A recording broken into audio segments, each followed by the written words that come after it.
Halo, selamat pagi saudara dan sahabatku. Jumpa lagi bersama saya, Rudi Rahabeat.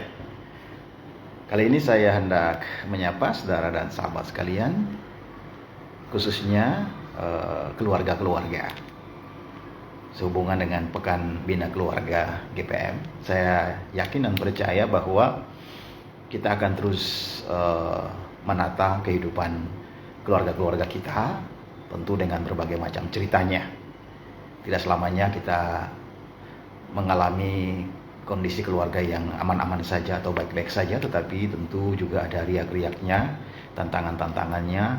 Tetapi itulah keluarga kita apa adanya, dan kita akan terus berusaha untuk berbenah dengan tentu mengandalkan kasih dari Tuhan yang Maha Kuasa.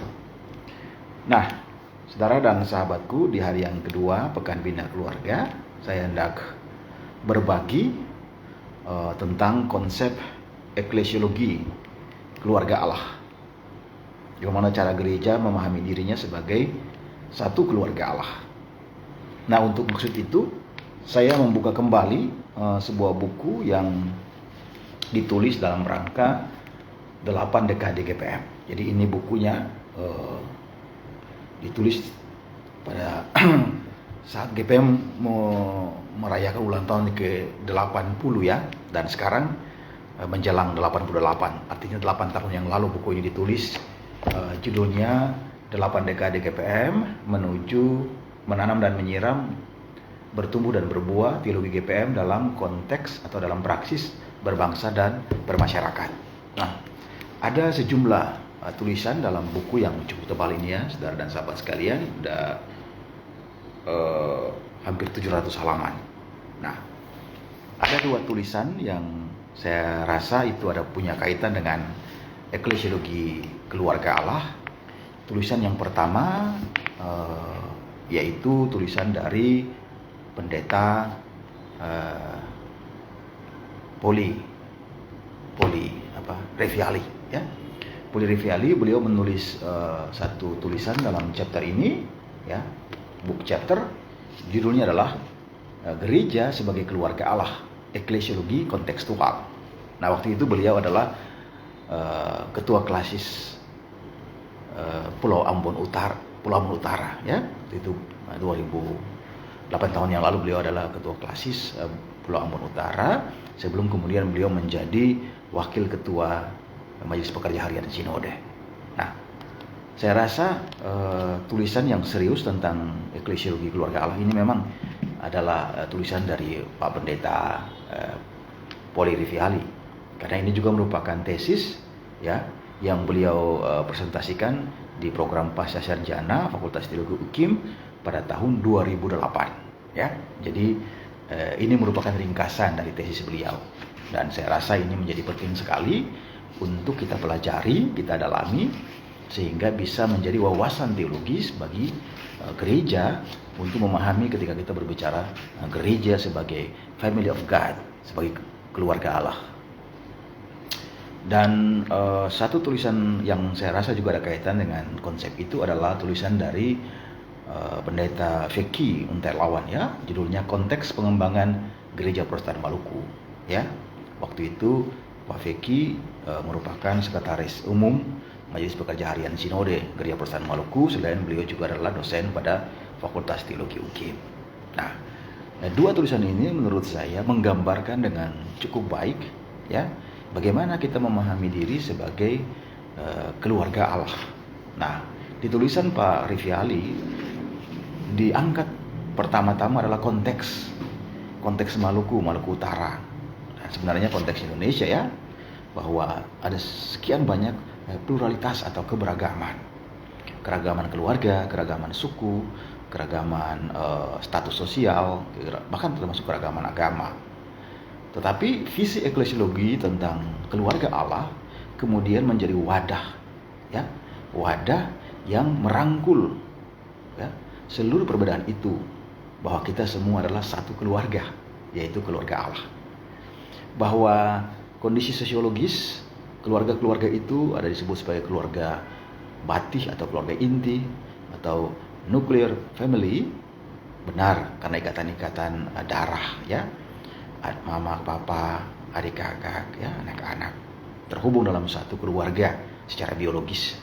Tetapi konsep keluarga itu tidak sebatas itu. Ada juga namanya extended family, keluarga yang diperluas, merangkul kerabat dan lain sebagainya, masih dalam ikatan-ikatan biologis, ya.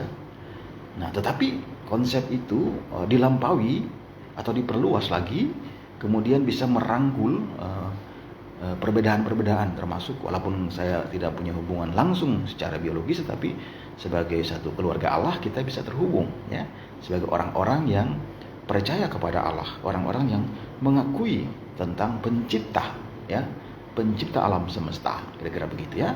Itu salah satu wawasan yang menegaskan kepada kita bahwa kita bisa terhubung sebagai satu keluarga Allah. Dan sebagai warga GPM misalnya, kita sekarang ya sering menyanyikan lagu Satu Keluarga Allah, karangan dari almarhum Pendeta Chris Tamaela. Dia juga menggambarkan di situ satu keluarga Allah tanpa pandang suku bangsa, ya. Kita harus bersatu, ya. Itu visi yang menarik sekali. Nah, saudara dan sahabat sekalian, dalam tulisan kedua dari Pak Feki, Pendeta Feki Untelawan, diberikan suatu contoh bagaimana visi keluarga Allah itu diimplementasikan dalam hidup bergereja. Nah, dalam tulisan Pak Feki di situ dicontohkan tentang langkah gereja yang disebut sebagai sentralisasi keuangan, atau juga istilahnya 70-30. Nah, 70-30 artinya pendapatan jemaat-jemaat, ya, dibagi 70% ada di jemaat untuk membiayai program-program jemaat, kemudian 30% disetor ke sinode untuk dikelola di tingkat sinode, antara lain untuk membayar gaji-gaji para pendeta. Ya, pendeta GPM sekarang jumlahnya 1000 lebih. Dan dalam tulisan Pak Feki di situ dijelaskan bahwa pada awal mula kebijakan ini memang tidak langsung jadi. Beberapa waktu perlu diperlukan untuk kemudian gereja secara bersama-sama menerima langkah teologis ini.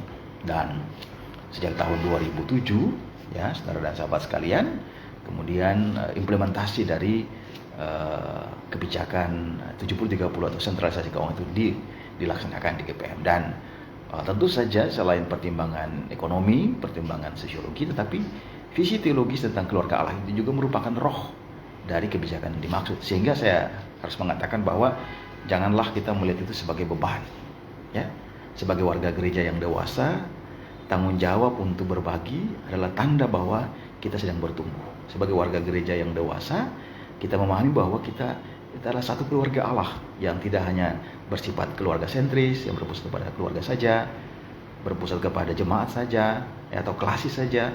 Tetapi kita satu keluarga Allah di mana di situ ada keutuhan, ya. Kita saling menopang supaya ada keseimbangan, yang kuat menolong yang lemah. Ya, jadi saya kira itu satu wujud dari visi eklesiologi keluarga Allah yang sangat penting. Nah, oleh karena itu, saudara dan sahabat sekalian, dalam momentum menjelang 88 tahun Gereja Presbyterian Maluku 6 September nanti, dan dalam memaknai Pekan Bina Keluarga GPM, saya tentu berharap bahwa kita terus mengkonsolidasi persekutuan keluarga-keluarga kita, menata dan membangunnya semakin bertumbuh. Tetapi pada saat yang sama kita juga membuka pintu dan jendela untuk berjumpa dengan keluarga-keluarga yang lain dalam segala perbedaannya, baik agamanya, baik sukunya atau etnisnya, maupun status sosialnya, sehingga kita dapat menciptakan suatu harmoni hidup bersama yang damai. Itu harapan bersama, ya, dan harus kita perjuangkan, karena yang baik itu memang harus diperjuangkan dan dilaksanakan. Terima kasih saudaraku, sampai jumpa lagi, Tuhan memberkati.